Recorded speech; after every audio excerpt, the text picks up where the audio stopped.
अच्छी बड़ी खबरों के बाद चलिए आगे बढ़ते हैं। बंगाल में बीजेपी सरकार बनने के बाद तस्वीर और तासीर दोनों में बदलाव दिखाई दे रहा।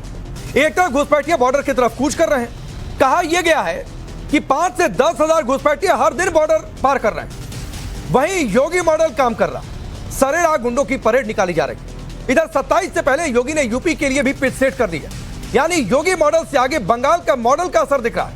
माफिया, घुसपैठिया, सबका खेल खत्म हो रहा। रिपोर्ट देखिए।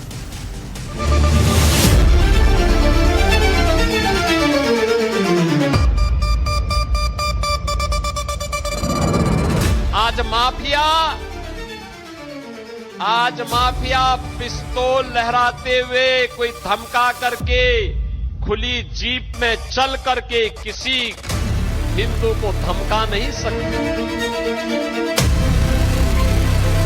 देश भर से एक एक घुसपैठिए को चुन चुन कर देश के बाहर निकालना, ये हमारी सरकार का संकल्प है। बंगाल में बीजेपी की सरकार बनने के बाद तस्वीरें बदलने लगी। घुसपैठियों और माफियाओं का चुन चुन कर इलाज हो रहा। बांग्लादेश बॉर्डर की तरफ हलचल बढ़ी है, तो वहीं गुंडों माफियाओं की परेड निकाली जा रही। ये बदलाव ठीक वैसे ही दिख रहा जैसे यूपी में योगी राज आने के बाद हुआ था। सत्ता में आने पर गुंडे माफियाओं के खिलाफ जैसी मुहिम सीएम योगी ने चलाई, उसका एडवांस्ड वर्जन बंगाल में देखने को मिल रहा। नए सीएम शुभेंदु भी एक्शन मोड में। यूपी में भी 27 में विधानसभा चुनाव है, तैयारियां जोर शोर से चल रही। इसी क्रम में सीएम योगी आज मऊ पहुंचे, जहां उन्होंने माफिया राज के खात्मे की कहानी सुनाई। आज माफिया पिस्तौल लहराते हुए, कोई धमका करके, खुली जीप में चल करके किसी हिंदू को धमका नहीं सकता है।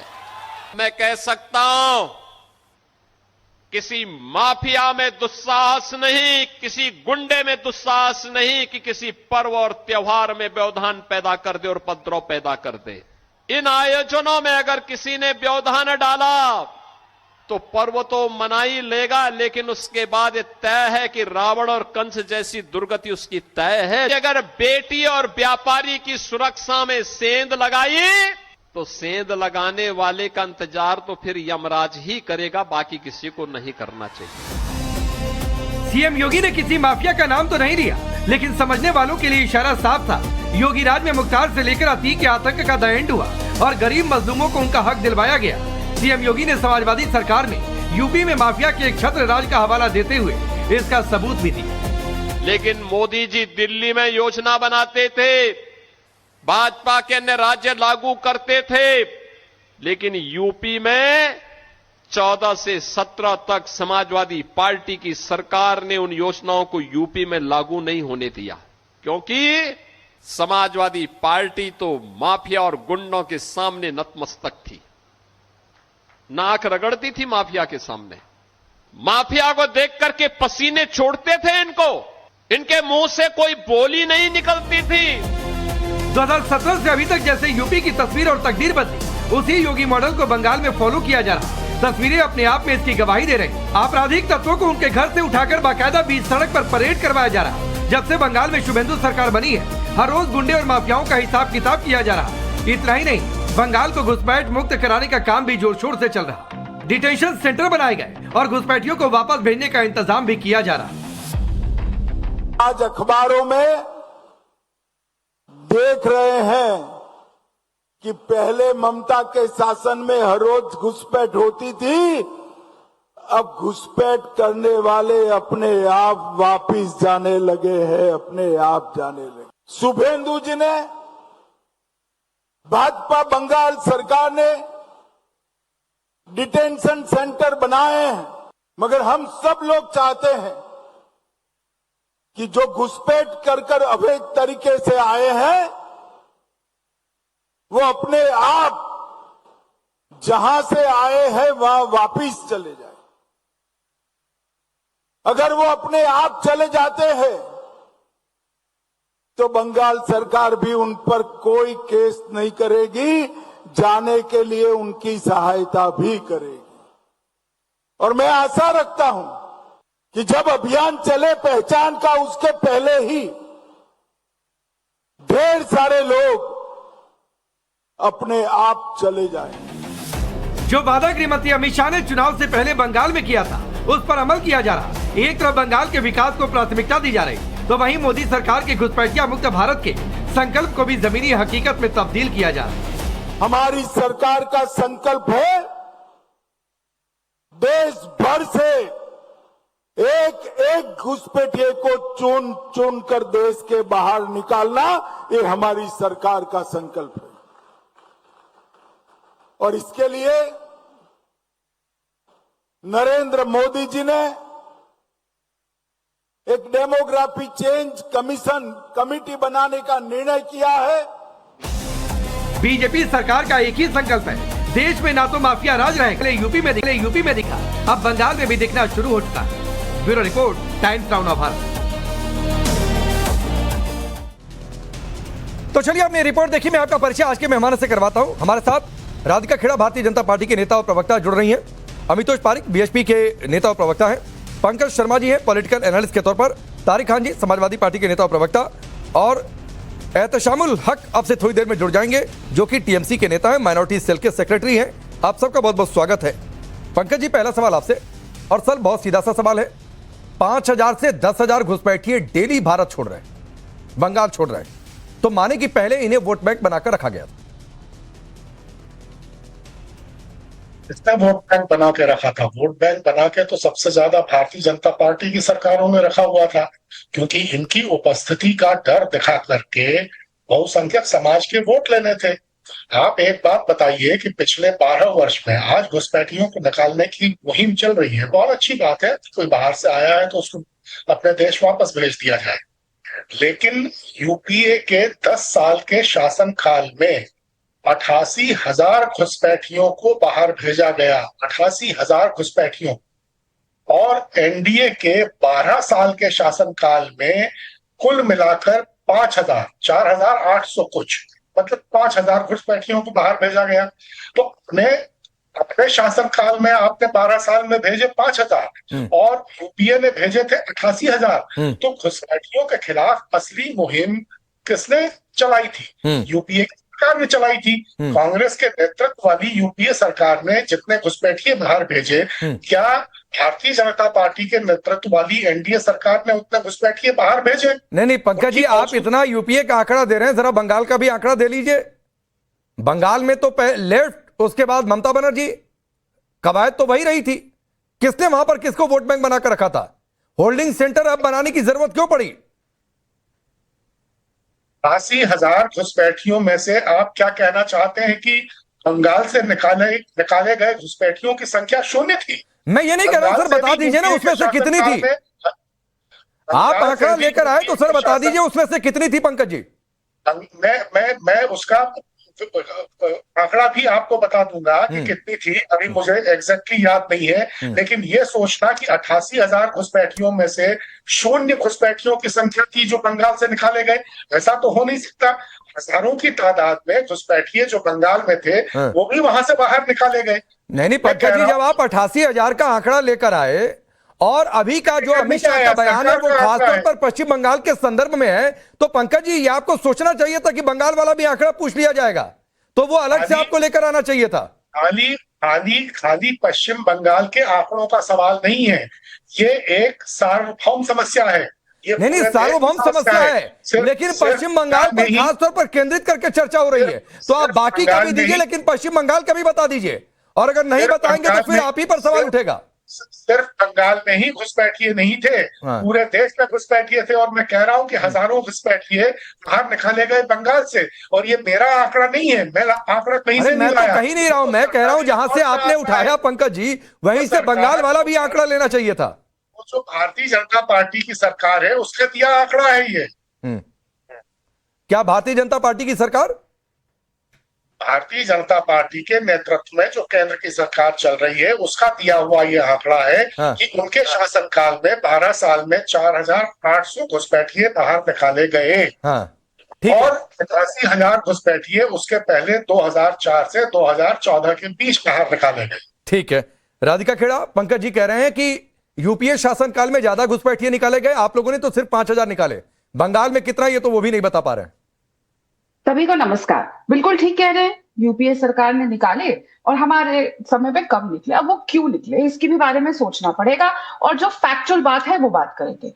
अब जब यूपीए सरकार ने देखा कि इतने सारे घुसपैठिए हैं और ये वही लोग हैं जो हमें वोट देते हैं, बांग्लादेश से आए हुए लोग और ऐसे लोग हैं जो हमारा नेचुरली हमारे वोटर्स है। हमने ये भी देखा था झारखंड में इनके प्रभारी जो जम्मू कश्मीर से नेता है, जनरल सेक्रेटरी है इनके, उन्होंने क्या कहा था, ऑन रिकॉर्ड उनका बयान है कि अगर झारखंड में कांग्रेस की सरकार आई तो घुसपैठियों को भी, बांग्लादेशियों को भी 500 रुपए का सिलेंडर मिलेगा।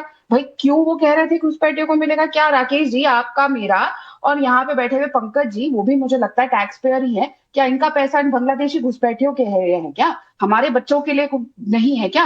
अब हमने ठेका ले रखा है कि आसपास से जो लोग आएंगे उनको भी पालन पोषण हमने ही करना है, चाहे वो हमें गाली दे, हमारे हिंदुओं को मारे, हमारे यहाँ पर चोरी चकारी करे, मर्डर करे, लेकिन हमने उनका पालन पोषण करना है। तो एक स्ट्रैटेजी के तहत यूपीए ने और टीएमसी ने खास करके बंगाल में क्या किया, इन सारे घुसपैठियों के पहले तो राशन कार्ड बनवाए, उसके बाद इनके वोटर आई कार्ड बनवाए, इसलिए तो वो ऑन रिकॉर्ड वोटर बन के रह गए। एसआईआर क्यों किया गया? एसआईआर इसीलिए किया गया ताकि उनका पर्दाफाश हो। अब आप देखेंगे आपके चैनल के भी और इंडिपेंडेंट, मैं तो कहती हूँ क्योंकि इनको, आपको तो ये गोदी मीडिया कह देंगे, आदत है इन लोगों की, हम इंडिपेंडेंट यूट्यूबर्स की बात करते हैं जो इनके हिसाब से एक्चुअल जर्नलिस्ट है, यही कहते हैं ना ये लोग। तो उन लोगों ने भी कई लोगों के वीडियो देख रहे हैं, सोशल मीडिया पे मिल रहे हैं, वो बांग्लादेशी कह रहे हैं अरे 5 साल रुक जाओ, ममता बनर्जी वापस आएगी, हमारा फिर से वोटर आई कार्ड बनेगा, हम आएंगे। और इतने फैक्ट मिले हैं कि बांग्लादेशी आदमियों के नाम, उनको महिला को जो पैसा मिलता था हर महीने, इनकी जो योजना थी उसके अंदर आदमियों के नाम थे,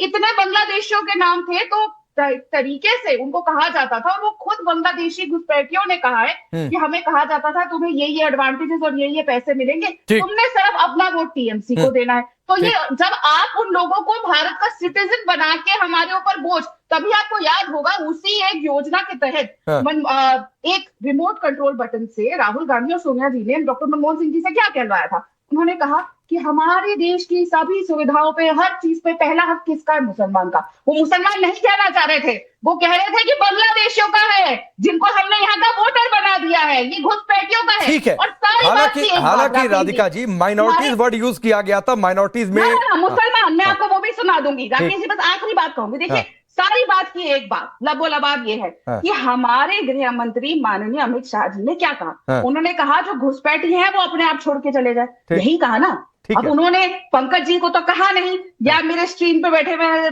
मेरे मित्र तारिक खान साहब को तो नहीं कहा, एहतरामुल्लाह जी को भी नहीं कहा, अभितोष जी को भी नहीं कहा, ना राकेश जी को कहा, ना राधिका को कहा, हम में से तो किसी को कहा नहीं। लेकिन जिनको कहा उनकी जगह यहाँ बैठे हुए 3 मिनटों में लोगों को बहुत मिर्ची लग गई और वो कूदने लग गए। क्यों भाई? ठीक है, चोर की गाड़ी में तिनका। एहतशामुल हक, कितने घुसपैठिए रखे हुए थे भाई इससे पहले कि हर रोज 5 से 10 हजार जा रहे हैं, जा ही रहे हैं, खत्म ही नहीं हो रही है संख्या, होल्डिंग सेंटर में रखना पड़ रहा है। देखिए राकेश जी, 5,000 10,000 की संख्या नहीं है, ये संख्या अभी देखने में आ रहा है। देखिए जो भी घुसपैठिया है उसको हमारे राज्य से, हमारे देश से निकाला जाए, ये मैं स्पष्ट रूप से कहना चाहता हूँ। और जो ये काम हो रही डबल इंजन की सरकार के द्वारा, ये सराहनीय कदम है। मैं इसकी मतलब ये करता हूँ कि देखिए, हम मुस्कुराने की बात नहीं है राधिका जी, आप मुस्कुराइए नहीं, हैरान हो रही हूँ आपकी बात पे, खुश हो रही हूँ, हैरानी होने वाली बात नहीं है, आपका एहतराम कर रही हूँ। जो सच है उसको तो सामना करना होगा। नहीं लेकिन एहतशामुल भाई, मैं जरा बीच में आ रहा हूं, आपने जैसे बोलना शुरू किया तो राधिका खेड़ा अवाक रह गई, वो आश्चर्य के मारे मतलब वो उन्हें समझ में नहीं आया, अगल बगल ऊपर नीचे देखने लगे, क्या हो गया? देखिए वास्तविकता तो वास्तविकता होता है। मैं राधिका बहन को बोलना चाहता हूं, कभी भी हम लोग इसके सपोर्ट में नहीं रहे हैं। अगर घुसपैठिया, अगर जिस हिसाब से अभी देखिए जनता ने यहाँ मैंडेट दिया है, डबल इंजन सरकार, भारतीय जनता पार्टी को जनादेश, देखिए जनता सबसे बड़ी सर्वोपरि होती है हमारे देश में। जो मैंडेट जो है अभी भारतीय जनता पार्टी को दिया है, उनकी जो चुनाव के पहले जिन्होंने हमारे आदरणीय होम मिनिस्टर जी ने कहे थे कि हम 3D का प्लान का जो है डिलेट, डिडेक्ट और डिपोर्ट की बात है, तो वो अपनी काम कर रहे हैं, तो ये तो अच्छी बात है। और घुसपैठिया रहेगा क्यों हमारे देश में? अच्छा एक बात और ये स्टैंडिंग ओवेशन देने लगी राधिका खेड़ा, जरा जूम आउट करिएगा उनके विंडो को, स्टैंडिंग ओवेशन देने लगी। एहतशामुल भाई एक बात और बता दीजिए, तो क्या आप आज ये मान लेंगे कि टीएमसी का जब शासन था, ममता बनर्जी का शासन था, तो घुसपैठिए भर भर कर आए और उन्हें वोट बैंक बनाकर रखा गया? ये भी बताई दीजिए। देखिए, भर भर के आने वाली बात नहीं है, ये चिन्हित किया जाए। मैं स्पष्ट रूप से नई सरकार से कहूंगा, नहीं आए कि नहीं आए सर, नई सरकार से कहिएगा, वो तो कह चुके, पुरानी सरकार का बताइए। देखिए, पुरानी सरकार, देखिए बात है, जनता ने जनादेश दिया है। देखिए, ये तो समझना होगा हर लोगों को, सब चीज टीवी के सामने में बोलने का ये मतलब नहीं होता है। जनता सब समझती है, और ये मैं स्पष्ट रूप से क्या कहूं, जनता ने जनादेश दिया है भारतीय जनता पार्टी को। स्पष्ट रूप से कह दीजिए, कारण टीएमसी शासन का बताइए। नहीं, घुसपैठिए, देखिए, फले कहीं न फूले कहीं रखा हमारे गया। आज के लिए इतना ही राकेश जी, इतना भी कह दिया तो आज बहुत है, आज मत इनको कॉर्नर करिए, ये जो कहे हैं ये भी बहुत बड़ी बात है। कहीं न कहीं देखिए राकेश जी, हमारे अंदर कमी थी जो हमें जनता ने विपक्ष में बैठाया। राधिका ये तो स्पष्ट है। ठीक राधिका खेड़ा, मैं तो आप तो अवाक रह गई। मैंने तो ये सोचा कि कहीं गलती से बीजेपी ने आज 2 प्रवक्ता तो नहीं भेज दिए। देखिए, मैं बहुत हैरान हूं और मुझे इस बात से खुशी भी है कि देखिए यही होना चाहिए एक डेमोक्रेसी में। ये डेमोक्रेसी की खूबसूरती है हमारे देश की कि उन्होंने एक्सेप्ट किया। कम से कम यहाँ तो अब ये तो नहीं कह रहे अपनी नेता की तरह कि चोरी हुई है, वोट चोरी हुई है। अब देखिए, राहुल गांधी 99 चुनाव हार गए, 100 की शतक पूरी करने वाले, लेकिन बार बार खुद उनकी विफलताओं के ऊपर नहीं जाते, इंट्रोस्पेक्ट नहीं करते। मैं टीएमसी के प्रवक्ता को इस बात के लिए बहुत बधाई देना चाहती हूँ कि इंट्रोस्पेक्शन कर रहे हैं। आपकी जीत वहीं शुरू हो जाती है जब आप इंट्रोस्पेक्ट करते हैं। ऐसे ही अगर सब करते रहेंगे तो ये तरीका होता है हेल्दी डेमोक्रेसी, और हेल्दी तरीके से चुनाव लड़े जाए। It's a very welcome step that they are taking. नहीं, और एक और अच्छी बात है कि कमी थी तभी तो हम आए ना। जी। अगर ये अच्छा काम कर रहे होते और घुसपैठी नहीं होते तो हम नहीं आते, अगर इतना ही बेहतरीन काम कर रहे होते। लेकिन ये जो बात है, तो इसका मतलब अब इनको साथ देना चाहिए और कहना चाहिए कि हम आपके साथ हैं और हमारे वर्कर्स भी मदद करेंगे आइडेंटिफाई करने में। जैसे इलेक्शन कमिशन जब नई वोटर लिस्ट आती है तो सबके बूथ वर्कर्स काम करते हैं। It's a very welcoming step. नहीं, और अमितोष एक और अच्छी बातचीत है कि ये एक्सेप्टेंस उसकी ओर से आ रही है जो कि सेक्रेटरी है टीएमसी की माइनॉरिटी सेल के, तो ये भी एक बड़ी बात है। कांग्रेस को भी कुछ सीखना चाहिए। पंकज जी, राहुल जी को दिखाइएगा। नहीं, पंकज जी से तो मैं टिप्पणी लूंगा इस पर, पंकज भाई से तो टिप्पणी लूंगा मैं। पहले अमितोष की एक बात आ जाए, उनको ये क्लिप काट के भेजिएगा, और मैं तो राकेश जी पक्का टैग करूंगी राहुल गांधी जी को कि सीखना चाहिए कि क्या होती है मर्यादा। नहीं, टैग करिए। आप तो उधर रही भी है, हो सकता है आपका सोशल मीडिया पोस्ट ज्यादा ध्यान से देखा जाए। अमितोष बोलिए। राकेश भाई, बहुत बहुत धन्यवाद। देखिए, ये विषय कभी नहीं है कि किसने कितने रोहिंग्या भेजे।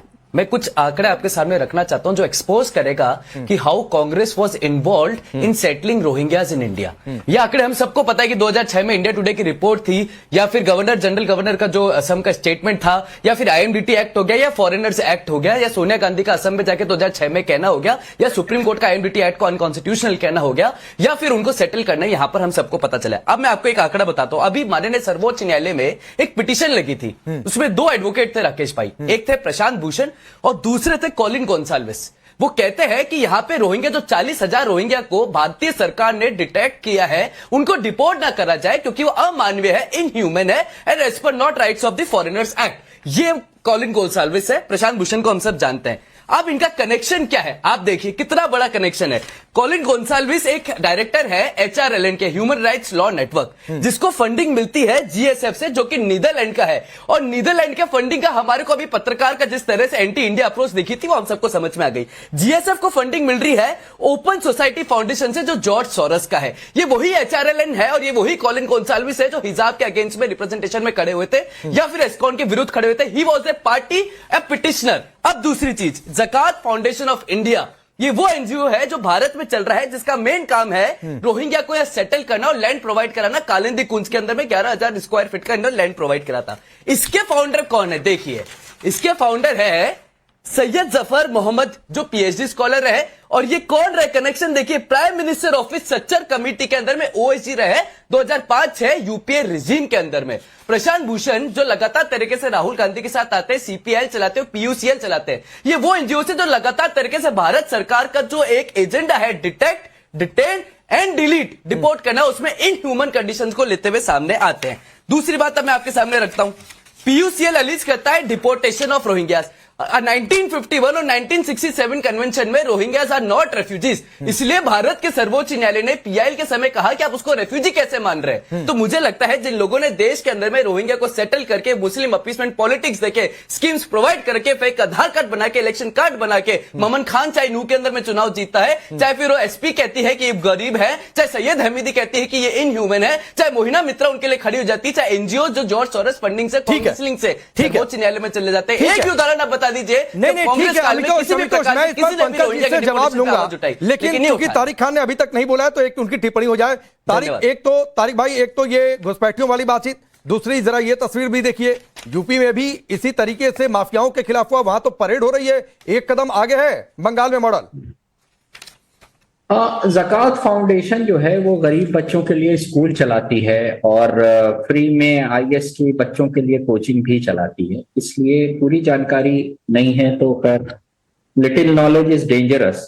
2018-19 में एनआरसी हुआ, उसमें एनआरसी में 19 लाख लोगों को डिटेक्ट किया गया, जिसमें से 7 लाख मुसलमान थे। हिंदुओं की पार्टी, हिंदुओं की बात करने वाली पार्टी, उन्हीं के नाम पर वोट लेकर सत्ता में आने वाली पार्टी, उनका क्या किया आपने? बाहर भेज देना चाहिए। 2015-16 में आसाम में सरकार आ गई थी, कब तक रोना रोगे, कब तक रोना रोगे भाई कि ये है फलाना है, इन्होंने ये स्टेटमेंट दे दिया, इसका यहां से वहां कनेक्शन है। कौन रोक रहा है आपको? जो लोग ताकत में हैं जब वो रोते हैं, इसका मतलब ये है कि आप कुछ करना नहीं चाहते। आप ये घुसपैठिया शब्द का इस्तेमाल कर कर वोट तो लेते हैं। बिहार एसआईआर में कितना घुसपैठिया पकड़ा, यूपी में योगी ने कहा था कि हम डिटेंशन सेंटर बनाएंगे जब एसआईआर हो रहा। अच्छा भाई, हर जिले में डिटेंशन सेंटर बन गया और उसमें 50-50 लाख लोग रहे ना उत्तर प्रदेश, कोई मिला? अरे भाई मिले तो उसको बांग्लादेश वापस भेजिए। अब बता रहे हैं पुश बैक, आंकड़े बता रहे हैं कि 1000 लोगों को पिछले साल में आसाम सरकार नहीं भेज पाई वापस। ये आपको वापस भेजना है, बांग्लादेशियों को पकड़ना है। और रोक कौन रहा है? करना आपको है। रोज बैठकर चैनल पे रोएंगे कि नहीं नहीं वो यहां से फंडेड है, वहां से फंडेड है। एजेंसियां आपके पास, उनको विपक्ष के नेताओं के पीछे मत लगाइए कि उनको जाकर जासूसी करें। उनको जासूसी असल में इन लोगों को ही करनी है कि जिन लोगों को पकड़ना है और इन लोगों को वापस भेजना है या जेल में डालना है, जो करना हो करिए। उसका यहाँ के लोगों से कोई लेना देना नहीं। आपको ताकत इसीलिए दी गई है ताकि आप जल्द से जल्द ये सारा काम करें। लेकिन भाई जाहिर सी बात है कि अभी मुंह छुपाना है, कुछ ना कुछ तो कहना ही है। तो बोल जो मर्जी है कि 80,000 उन्होंने इसलिए भेजे थे ताकि वो लोग लौट के आए और फिर कांग्रेस की सरकार बनवाए। इसलिए मैं ये कह रहा हूं, एक्शन अभी बंगाल की बात नहीं करते हैं, 4 दिन हुआ सरकार आए बंगाल में। आप एक्शन लेना है, आप आसाम की बात करिए ना, वहां सत्ता में भाई किसने रोक रखा है? आपको फिर से सत्ता मिली, जो मर्जी है। लेकिन वही रोएंगे आके कि अरे ये फलाने ने ये स्टेटमेंट दिया था, उन्होंने कहा था कि रोहिंग्या को लाके बसाओ, ये वो। आप जहां पर सत्ता में हैं वहां मैं राधिका से रिप्लाई लेता हूं, फिर अमितोष आता हूं। राधिका, हाँ 7 लाख, लास्ट पॉइंट, 7 लाख उसमें मुसलमान थे। मैं हिंदुओं की बात नहीं कर रहा हूं, उनको तो आप मतलब आपको इस बात से दिक्कत है कि मुसलमानों को क्यों चिन्हित किया गया, ये आप कह रहे हैं ना? नहीं, चिन्हित नहीं किया गया। हाँ। आप ये कह रहे हैं कि जो मुसलमान है वही घुसपैठी है। जब आसाम में 7 लाख मिले तो उनका क्या किया, मैं ये पूछ तो बाकियों का भी बता दीजिए ना। आप कह रहे हैं कि 19 लाख में से 7 लाख मुसलमान चिन्हित किया, बाकी किसको चिन्हित किया वो भी बता देते। नहीं बाकी, और फिर वहां पर फिर बात डबल की आ जाएगी कि वो किसके लिए आया। खैर, आपने कुछ सवाल उठाया तारिक भाई, मैं राधिका से जवाब देता हूं, फिर आगे बढ़ता हूं। तारिक जी ने सबसे पहली बात कही कि एजेंसियों को विपक्ष के नेताओं के पीछे पड़ने के लिए रखा है क्या। जहां तक मुझे याद है, दिल्ली में आपके साथी अरविंद केजरीवाल हो या आपके जो इंडी ठगबंधन के एक और साथी हैं, वैसे आप लोग अलग चुनाव लड़ रहे थे केरल में सीपीआई के, सबके खिलाफ कि वो घूसखोरी कर रहे हैं, वो इतना ज्यादा भ्रष्टाचार कर रहे हैं। आप ही के मित्र राहुल गांधी जो आपके नेता है, नेता विपक्ष, जिनके साथ आप उत्तर प्रदेश में चुनाव लड़ने वाले, उन्होंने ही कंप्लेंट रखी थी। ध्यान रखिएगा आपके ऊपर भी कंप्लेंट ना कर दे, क्योंकि उनकी आदत है जहां चुनाव होते हैं उस चुनाव जाके जो ही साथी होते हैं उन्हीं के ऊपर बोल देते जी इन्होंने इतना भ्रष्टाचार किया, ईडी भेजो। फिर जब सरकार ईडी भेजती है तो ये कहते हैं अरे ये क्या कर दिया, आप विपक्ष के नेताओं के ऊपर चुन चुन के हमला कर रहे हैं। तो ये कांग्रेस को समझाइए ना, वो क्यों लेकर आते हैं प्रूफ, वो क्यों पीछे पड़ते हैं कि आप नहीं भेज रहे। तो आपत्ति घर की बात घर में सुलझाइए, बार बार हमारे पर मत आइए। और दूसरी बात ये कह रहे हैं कि आप लोगों ने क्या किया इतने सालों से। अरे आप लोगों ने, आपने और कांग्रेस ने मिलकर हमेशा से क्या किया, ये घुसपैठियों के लिए धर्मशाला बना दिया भारत को। आप लोगों ने इंश्योर किया कि वो वापस ना जा सके। जैसे मैंने बताया, बहुत बेसिक चीज है, इन लोगों ने उनको पक्का करने का काम किया। जब कोई देश बाहर जाते हैं और ये जो कबूतरबाजी भी होती है राकेश जी, यही तो होता है ना, उनके कागजात बना दिए जाते हैं पुराना सब कुछ, और इनकी सरकारों ने किया। अब हमारी सरकार ने ये इंश्योर किया है सबसे पहले बॉर्डर्स प्रोटेक्ट करे जाएंगे। अब असम का पूरा बॉर्डर 100% कवर्ड है। जो वो एरिया था जहां पे पानी है, वहां पे भी स्मार्ट बॉर्डर सिस्टम्स लगा दी गए। पानी के अंदर इलेक्ट्रिक करंट है, बहुत सारी चीजें। और अब बंगाल का भी बॉर्डर हम सिक्योर कर देंगे। First we have to ensure की एंट्री ना हो। इन्होंने तो बंगाल, बताइए ना, इनको इतनी फिक्र थी हर चीज की, इन्होंने क्यों ममता दीदी को नहीं बोला? अखिलेश यादव बात बात पे चुनाव में कौन जाते थे बंगाल? एक बार उन्होंने कहा दीदी आपको रोकना चाहिए, हमारे भारत के ऊपर, हमारे प्रदेशवासियों के ऊपर, हमारे देशवासियों के ऊपर बोझ पड़ रहा है टैक्स का, नहीं पर आप प्रोटेक्ट कर रहे हो मुसलमान। भाई बांग्लादेश से मुसलमान ही तो आ रहे हैं ना वहां से बच के। अब बांग्लादेश में कितने हिंदू रह रहे हैं? जितने रह रहे हैं उनको तो वो मार देते हैं। थोड़े बहुत रह रहे थे वो लगातार जो आसपास जो के लोग, तारिक खान एक छोटा रिप्लाई हम इसमें राधिका जी की बात। लास्ट बात मुझे बताइए, ऐसा कैसे हो गया? अगर हम गलत काम कर रहे थे, घुसपैठियों के जो नाम कटे बंगाल में एफआईआर में सबसे ज्यादा, तब भी वहां पे टीएमसी जीती है, तब भी वहां पे बताइए तारिक खान छोटा जवाब। मैं ये कह रहा हूं कि आप अभी तक आसाम पे जवाब नहीं, दुनिया भर की अभी तो बोली सुने नहीं आप, पूरा आसाम में क्या किया? नहीं है। और दोनों कान में लगाइए ना हेडफोन, नहीं सुना देता तो तारिक भाई। नहीं, आपने आसाम में आपने जो एनआरसी में लोग थे उनका क्या हुआ बताइए, फिर से बता दीजिए। तो जाएंगे, कोई नहीं रखा जाएगा अच्छे से। कहाँ है? आपको क्या लगता है? आपको क्या लगता है 19 के बाद क्या कर रहे हैं? शतरंज खेल रहे हैं, चेस खेल रहे हैं 19 के बाद से हेमंत और विश्व शर्मा। यही प्रॉब्लम है, इसीलिए आप लोग 2019 में हो गया था, आगे नहीं जा पाए। बेसिक चीज होती है कैसे डिपोर्ट किया जाता है, उसके सिस्टम होते हैं, क्रॉस चेक किया जाता है। 75 साल लगेगा डिपोर्ट करने में। प्रूव करे, ये नहीं होता कि टूटी चढ़ा के ले गए तो खेल जाता है। टूटी चढ़ाने की तरह नहीं होता डिपोर्टेशन कि आपको सरकार से हटाए तो आप अपने डिपोर्टेशन के समय पे मुख्यमंत्री के पास से टूटियां चुरा के ले जाए। जब आप बदतमीजी करेंगी तो आपको अभी, अगर कोई प्रूव किया जाता है कि देखिए जब आपके पास जवाब नहीं है, जाते हैं वो मौका मांगते हैं, उनको मौका दिया जाता है कानून के तहत कि वो प्रूफ करे। वो एक अरे भाई इनकी बकवास बंद हुई हो तो इनको म्यूट करेंगे। एक मिनट में आता हूँ। तारिक भाई सुनिए, एक तो यहाँ पर बैठकर कोई बकवास नहीं करता तो ऐसे शब्दों से परहेज करिए। हाँ, उन्होंने आपके नेता पर बोला, आपको जवाब देने का बिल्कुल मौका मिलेगा। अब आप बोलिए, तो ये मत करिए सर, यहाँ पर आकर कोई डिक्टेट ना करे कि किसकी आवाज म्यूट करनी है, किसकी आवाज म्यूट नहीं करनी है। सर आप लोग प्रवक्ता की तरफ हैं और ये मैं सबके लिए कह रहा हूँ। जब जवाब नहीं हो तो यहाँ से मत कमांड दीजिए कि एंकर किसको म्यूट करवाए, किसको। आप बोलिए कि मुझे मौका चाहिए, और ये बात मैं सबके लिए कह रहा हूं, आपको मौका दे रहा हूं। अब आप बोलिए। मुझे माफ कर दीजिए। हाँ ठीक है, माफी की बात नहीं है, लेकिन आप बात बोलिए। ये चले गए होंगे, फिर आएंगे थोड़ी देर में वापस। तारिक भाई को लाइए भाई। तारिक खान ऐसे नहीं होता है। मैंने सिंपली ये बात कही कि एंकर को मत कमांड दीजिए कि इनकी आवाज म्यूट करिए। आप ये कहिए कि हमको बोलना है, इनको बोलिए कि शांत रहे, मैं जवाब दूं। ये तरीका होता है, ये तरीका नहीं होता है कि इनको म्यूट कर दीजिए, ये बकवास कर रही हैं। प्रवक्ता है, प्रवक्ता वाला काम करिए। आपको समय देना और सबको समय देना, ये मेरा काम है, वो मैं दूंगा, और ये ध्यान रखूंगा कि सबको उचित समय मिले। जरा जोड़िए तारिक खान जी को एक बार फिर से, जरूर उनसे ये टिप्पणी लेनी है जो राधिका जी ने कहा। अब हाँ अमितोष बोलिए। जी राकेश भाई, तारिक खान तो चले गए, लेकिन एक बहुत बड़ा विषय यह है कि जब भारत के सरकार, मैंने वापस वो पॉइंट उठा रहा हूं, जब भारत सरकार किसी को डिटेक्ट करती है और डिटेन करने के लिए जाती है, तो वो कौन से लोग हैं जो कोर्ट में जाके उनकी पैरवी करने के लिए सब जुडाइज मैटर को करा देते हैं। एक लंबी प्रक्रिया होती है जिसका ट्रायल होता है। फॉरेनर्स एक्ट में सेक्शन 3 है में, ये वो लोग हैं जो लगातार रोहिंग्या को इन्फिल्ट्रेशन नहीं बल्कि रेफ्यूजी मान रहे हैं। 1951-67 में उनको रेफ्यूजी का वो नई प्रोटोकॉल हमने दे रखा, लेकिन उसको मान रहे हैं। अब आप देखिए, इंडियन लीगल फ्रेमवर्क के अंदर में सुप्रीम कोर्ट में एक जजमेंट आया था, NHRC versus Arunachal Pradesh, Qatar Abbas हबीब अल कुतवी। वहां पे सुप्रीम कोर्ट ने कहा है कि national security sovereignty supersede the national claims, moral claims की बात ही नहीं कर रहे। तो वो लोग हैं जो ज़कात फाउंडेशन इनको रेफ्यूजी कह रही है, जो मुस्लिम कह के इनको यहाँ पे देश में पनाह दे रही है, और जब सरकार उस पर काम करती है तो पुशबैक पॉलिसी को विरोध करने कौन चला जाता है? कपिल सिब्बल चले जाते हैं। आईएनडीटी एक्ट को सपोर्ट करने कौन चला जाता है? 40,000 रोहिंग्या को बचाने प्रशांत भूषण और कॉलिन गोल्सल्विस को चले जाते हैं। ये कौन से फाउंडेशन से एनजीओ है? मुझे लगता है जब वो कानूनी प्रक्रिया के पेज फंसते हैं तो सरकार के काम में विलंब होता है, और विलंब लगने का मतलब जो बात पहले भी अमितोष ने कही थी और अभी भी जो फैक्ट रखे, उसका क्या जवाब? मेरा कहना यह है कि घुसपैठियों की जो समस्या है वो एक राष्ट्रीय समस्या है, एक गंभीर समस्या है। उसका राजनीतिकरण करके फायदा उठाने के लिए भारतीय जनता पार्टी की सरकारों को इस तरह के काम नहीं करने चाहिए। अभी मैं देख रहा था कि अमित भाई शाह के गृह मंत्रालय के अपने आंकड़े हैं कि 88,792 घुसपैठिए 2004 से 2014 के बीच निकाले गए और गृह मंत्रालय राज्यवार आंकड़े रखता ही नहीं है। फिर मैंने ये चेक किया कि क्या ममता बनर्जी की सरकार ने बंगाल का अलग से कोई आंकड़ा रखा? ममता बनर्जी की सरकार ने भी बंगाल का अलग से कोई आंकड़ा नहीं रखा। हाँ, महाराष्ट्र की सरकार अपने यहां से निकाले गए घुसपैठियों के आंकड़ा रखती है। तो महाराष्ट्र में 2022 नहीं, अब यहीं पर पंकज जी मैं एक छोटा सा एक काउंटर है मेरा यहीं पर, और काउंटर ये है, आपने कहा कि राज्य सरकार ने आंकड़ा रखा ही नहीं, तो भाई राज्य सरकार निकाल ही नहीं रही थी अगर, और उसमें सहयोगी नहीं कर रही थी, तो आंकड़ा रखती क्यों? और इसकी एक्सेप्टेंस तो खुद यहां पर एहतशामुल ने दी थी, जिसके लिए राधिका ने खड़ा होकर स्टैंडिंग ओवेशन उन्हें दे दिया। ममता बनर्जी से यह सवाल पूछा जाना चाहिए कि उन्होंने आंकड़े क्यों नहीं रखे। लेकिन मैं महाराष्ट्र की बात करता हूं।